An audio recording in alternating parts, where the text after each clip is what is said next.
Building on the rapid startup evaluation, this episode reveals how to conduct thorough but time efficient due diligence for promising opportunities.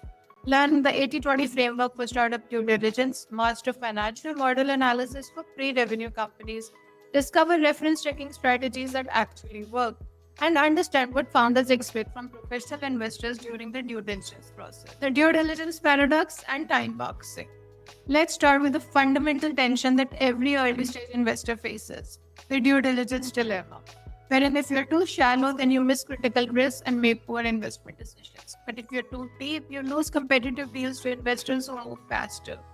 When you see from a founder's perspective, founders give preferred access to investors who have demonstrated that they can complete due diligence effectively. Speed does become a competitive advantage, especially when there are multiple investors who are interested. The 80/20 due diligence framework has a systematic approach to focus your diligence efforts on the highest impact area. Let's understand the craft framework, wherein you have to understand that 80% of your risk comes from 20% of the areas. When we're talking about the craft framework, the C stands for customers. And when we're talking about the customers, we're talking about market validation. The key questions out here are that are the customers actually willing to pay, how much, and how often?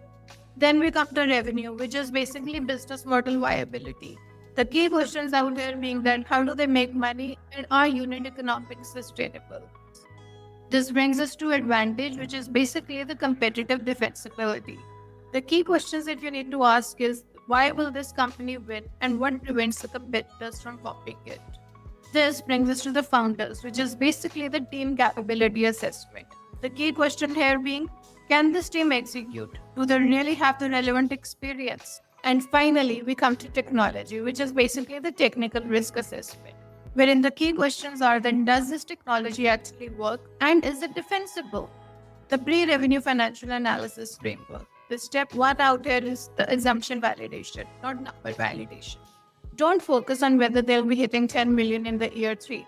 Focus on whether their underlying assumptions are reasonable or not. Then you have your unit economics deep dive. You have your customer acquisition cost, your lifetime value.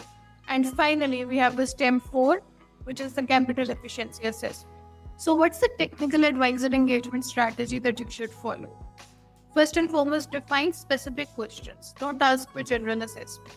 Time box the review, maybe 2 to 4 hours maximum for early stage companies. And then there is also the founder financial literacy test that you can follow.